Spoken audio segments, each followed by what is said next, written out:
I'm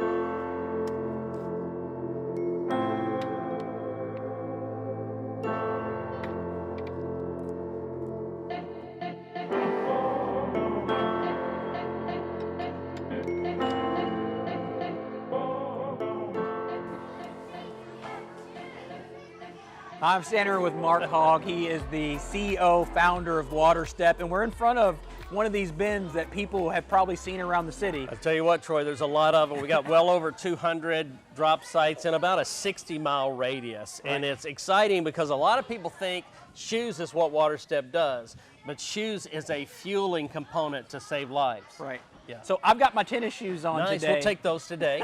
Looked at those earlier. We'll try to get those donated. So inside of in these bins, right, this is for people to bring their shoes to. Yep. They're putting them inside of the bins. In the area that we're in right now, we're calling it Shoe Central. Shoe Central, baby. So, well, you can see behind us, the kids are going crazy back here. We love it. So what are they doing? So right they're now? sorting shoes. We get shoes in these bins, or a lot of schools and churches and businesses. We've got a city in Illinois called Peoria. They are a citywide shoe drive. Wow. So they'll bring shoes into Shoe Central. And here we divide those up into several grades of shoes, so our exporter can give us the best dollar that he can for that. Right. Then those shoes go and they build micro businesses around the world, which is great. We're hoping also a family could afford that pair of shoes for that little girl that's walking 6.2 miles a day to get water for her family. And then also it saves, I don't know, 30,000 plus pounds out of the landfill every month. Wow. So it's got this great energy that's cool. Waterstep loves it because about 8 or 10 years ago we developed this program to fuel our water projects also. So it's just got a great potential in so many different venues. And kids like this can feel like they're saving lives just by being here doing shoes. So right now, as they're like separating the shoes, you said they're putting them in different categories. So you have A category, you have B category, you have C category. Tell me a little bit about what qualifies as an A. A category is really a new athletic shoe. Okay. And athletics globally are the shoe. Made here in the United States, athletics are a hot item. And then used athletics are too, which would be our B. Everything else would be C. So we're pushing everybody to move towards, we've seen in 10 years, we've seen changes in the international market with our exporters. Yeah, so the biggest desire are for the athletic shoes. That's right. And that does more punch, more power for the effort. And the benefit for the folks that are receiving the shoes is they've got shoes that are good for walking. Exactly. They'll last longer. So what qualifies as a B grade? So B grade are shoes that may have lost their luster a little bit. They don't have holes in them. We don't want shoes with holes in them. But shoes that look like they're tired, maybe just a little bit tired, not too tired, a little tired. Yeah. So what would you tell somebody? I sit there and I think about you talking, and I literally have shoes I have way too many shoes. Well, it's funny. People all over North America have too many shoes. Yeah. We for some reason, since we've been in this business, it's crazy how many shoes amount people of shoes get. they have. Yeah, it's amazing. Yeah. Don't feel bad. I hold on to them going, those are going to be my yard shoes. Right. But they eventually don't become my yard shoes. Yeah. And this would be a great place to bring those shoes to. It's perfect. And if there's a question, throw them in the bin. We'll take care of that decision here. You don't need to be making decisions out there. We'll take care of it back here. So we're going to leave Shoe Central and go to another area where you're going to explain about what these shoes are brought in here. That's right. And the power that happens when they're. We'll be right back. Looking forward to it. Thanks, Troy.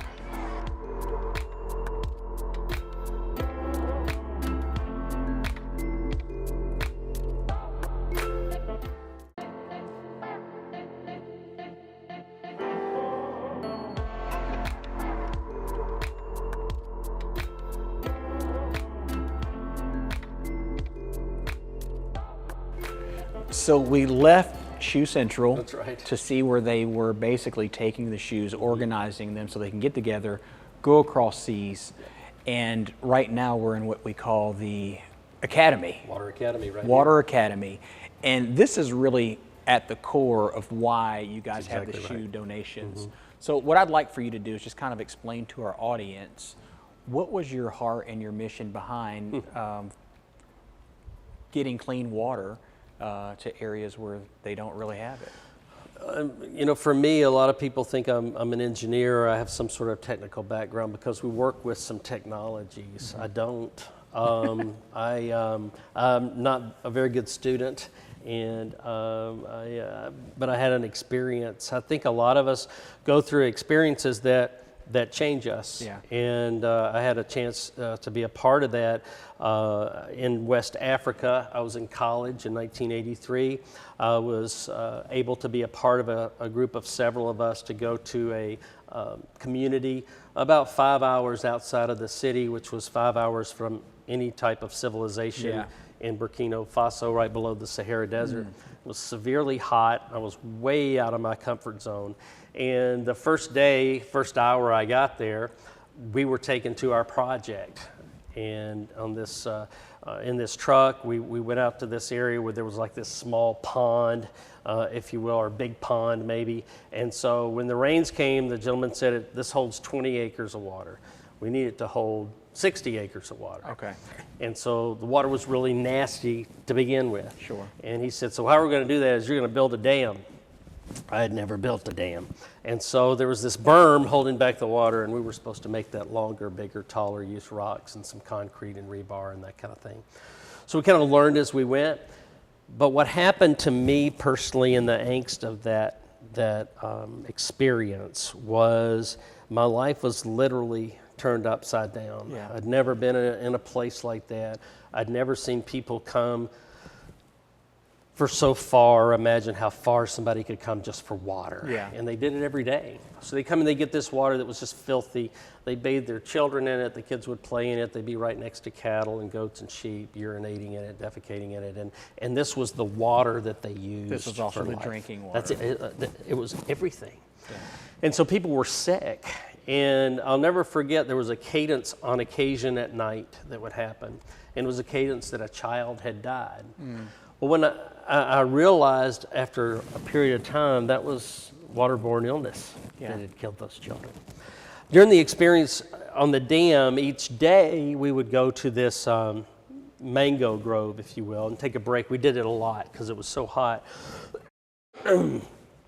And this little boy would kneel at my feet every day. The first few days I was just shocked. He'd take a stick or a rock and he'd scrape my legs of mud and anything, you know, dirty. And I was just shocked that this kid did it, and he wouldn't go away. He was determined to scrape my legs off. Over the weeks we built this rapport and had this little language we spoke together and played a couple of games, but he always cleaned my legs off. And I thought he was just being nice. His name was Laban. Wow. When I left that place, we finished the dam, I left that place, my life was pretty screwed up. And I was in a place that I wasn't sure I had a frame of reference for. Yeah. I couldn't imagine a people that couldn't take care of their own water supply. And I figured, I guess you got to have a doctorate degree or be a physicist or somebody like that. And so I left there wanting to do something about that. And over time, I also realized that Laban wasn't just being nice, cleaning my legs off every day.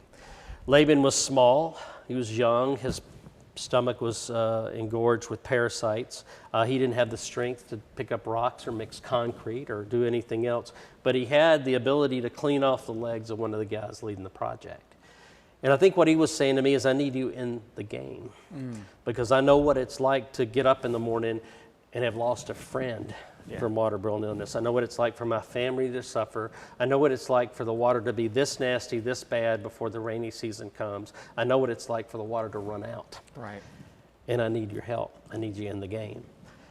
And so as it's kind of between the dreaming and the coming true, if you will, in my life. So I left this place. I got this angst in me that I needed to do something. This echoing, I think, from Laban was in my life saying, I need you back. I need you in the game. I need you back in the game. And so over time, my life had this thing residing in it while I continued doing other things. I was in youth ministry and construction. My life kind of continued moving forward. But you always had that. I always had that this I've got to thing. do. I've got to do something. But I didn't know how to make that connection. And I'll never forget, we were this ministry started in 1995, and one of the first things that we did was we planned this big trip several years later to Kenya, Brazil, and Costa Rica. And WJIE was a big part of that back then, which is fantastic. I like WJIE. Oh my gosh, it was a beautiful experience. The whole community got together. And I'll never forget, 2 nights before we left, we were about to go on this, to this commissioning service at this beautiful church in the Round, and I had my hand on the front door handle, and the phone rang back in the kitchen. Now, knowing who I am, you probably would think, well, you're just going to storm out the door anyway. Right. But I stopped everything, and I went to answer the phone. And a gentleman up in Indiana said, I heard you're going to Kenya. I said, yes, sir. He said, you know, the water's bad there. Yeah. And I said, well, I've heard that. And he said, you can do something about that. So this 18-year gap for me in my life came to this culminating point that every cell in my body stopped, collided, froze, whatever word you want to use, and I knew that I needed to shut up and listen. And he had a tool that was very simple to operate. We taught some high school students how to do that, to make disinfection out of salt and water and a car battery. Wow. You and I have probably done that in chemistry class in high school. So the Water Academy has grown out of that. Wow. That Waterstep has taken very simple approaches. We've taken problems that we've seen in the field, and we've continued to work together in testing, in engineering, in development of these tools so that virtually anybody in the world could operate something that saves lives, that impacts a community's health, sanitation, and their water access point. Estamos lejos de la ciudad. Las luces de la ciudad no nos llegan, ni tampoco el agua. Recuerdo bajar todos los días al río.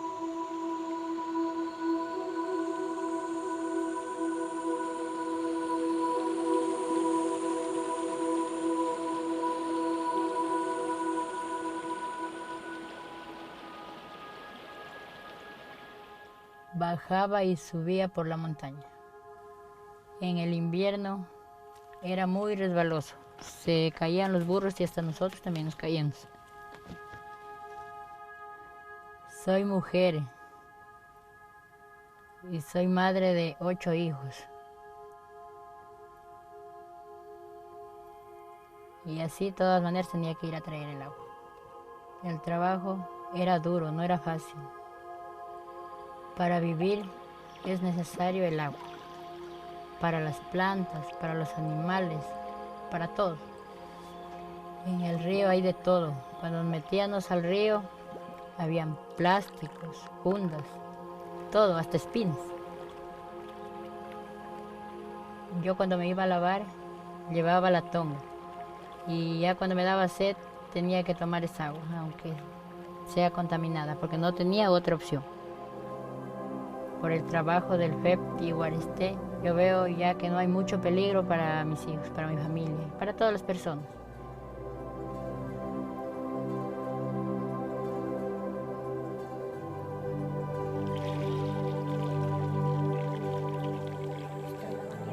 Ahora hay esperanza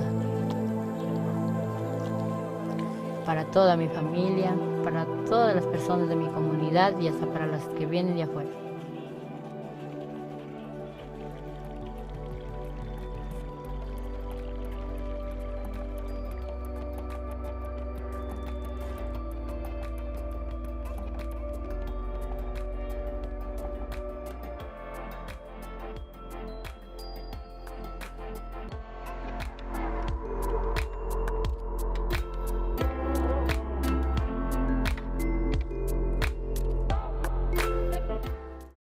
Next! Come on, I haven't got all day here. It doesn't come with peppers. You know, you told me you wanted mustard. You, back of the line. Excuse me. What? Great sandwich. Thanks. Compliments. Pass them on. From the Foundation for a Better Life.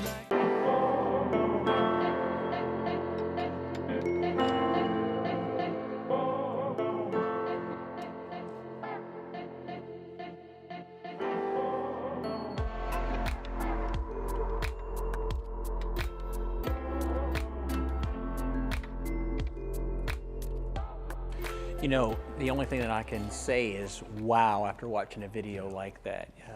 Tell me a little bit about Blanca and, you know, how you guys connected with her. And Well, it's great because we connected her through these spider webs that we've begun to set up. We're getting smarter as time goes on, and we're working with great people around the world that have become leaders. They're volunteers, they have their own lives, but they've realized they can build a network for water, sanitation, and health. And so a gentleman there found Blanca's community. Many women like her were struggling. The thing that gets me about Blanca is the donkey is sliding down the hill every day going to, I mean, what is that like? It's a dangerous trip. it's one of those things that you sit there and you look at, and it brings you back to reality when you're frustrated in traffic on Dixie Highway. That's right. And here's a lady who is having a slipping donkey on the side of a mountain. Right. I don't even know how to really describe it, but to sit there and say, you know what, you really don't have it that bad. Yeah, and of course I think too about the trip back up. The donkey slips, I lose a jerry can of water, it rolls down and I lose the water. Oh my gosh, well the kids and I are gonna have to have less water today. Yeah. So that angst of just the basic necessities is a common thread in so many women's lives. But I love Blanca now because she has owned the fact that she can be a voice for others, and for that spider web that Jose is setting up there in that area.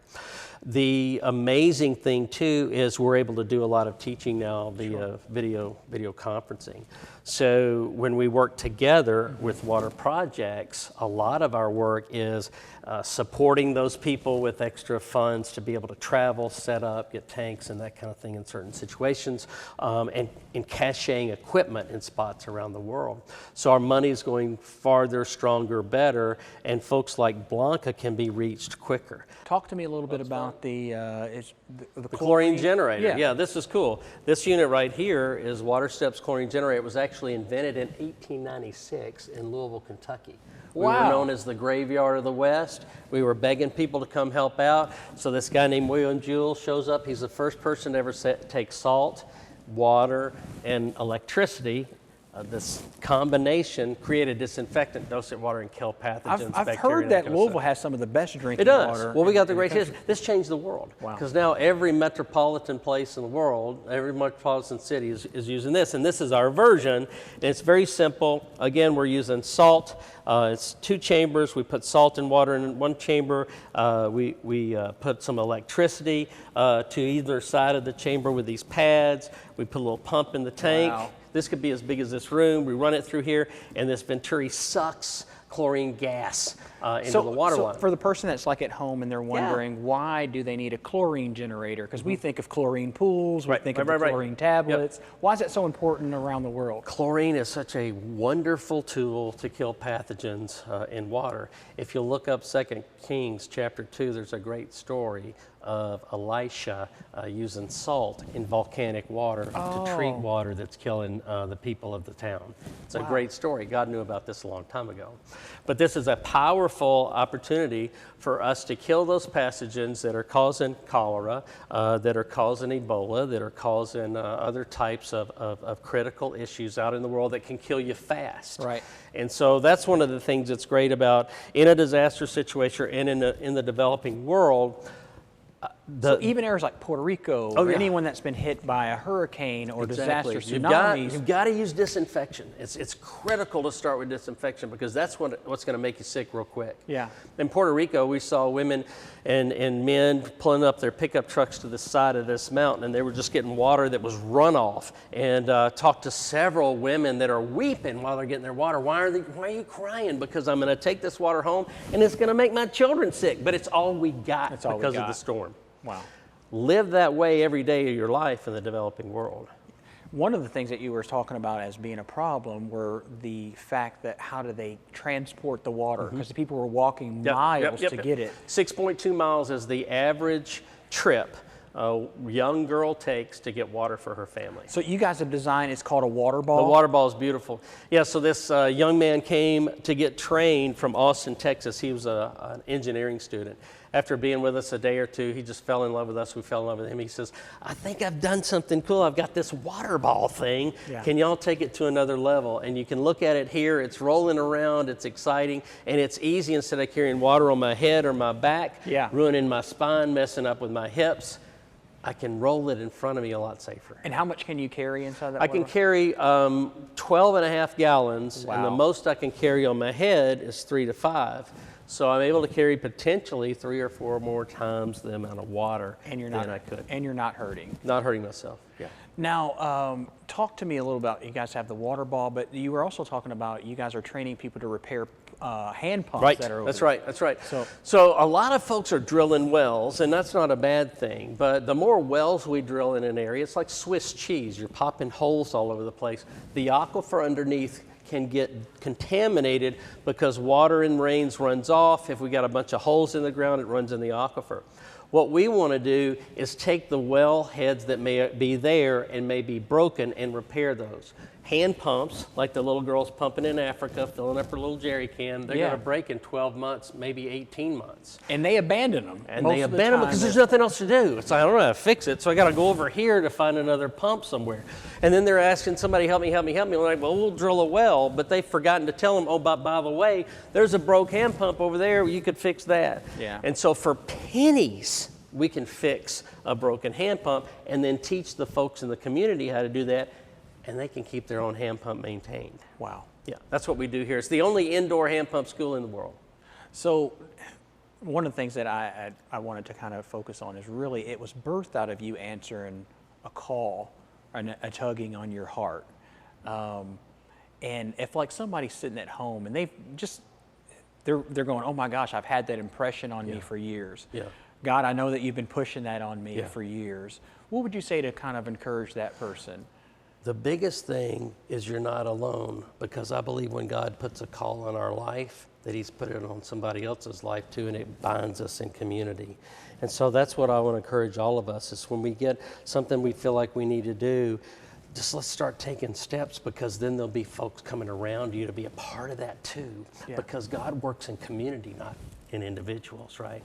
And then for me, it's been the hardest ride I've ever done, but it's been the greatest ride I could ever imagine. So I would never want to miss this, ever. And I look back on that moment that I was talking about earlier, and if I had just plunged through the door that night, or not answered the phone, or thought the guy was a salesman and hung up on him, and and just I'm busy, I'd have missed it. Yeah. But the moments are where God speaks to us in this special way, and you never know when they might be. For that person that's sitting there, would you do me a favor and just pray for that individual? You can look right into that camera there. Awesome. And just say a prayer and be honored encourage to. them. Awesome. Brenda, just praying for you today. Troy and I are coming to the Lord in your behalf, and just in the hope that you might find the strength today to take another step, whatever that might be. Is it to call somebody? Is it to decide to put down the TV remote for a little while and work on something that's right in front of you that you've just set off to the side?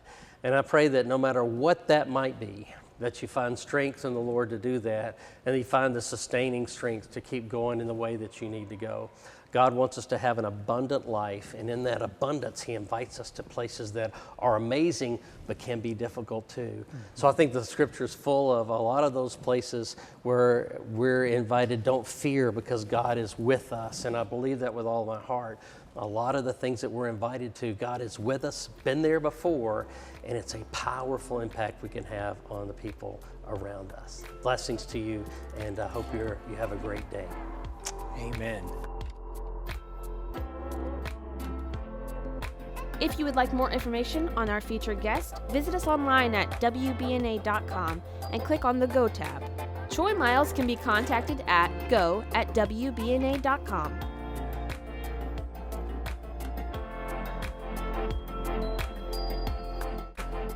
Human trafficking is modern-day slavery, and it happens in our own communities. Join the Department of Homeland Security's Blue Campaign to learn how to recognize and report this heinous crime. Your second look could be their second chance.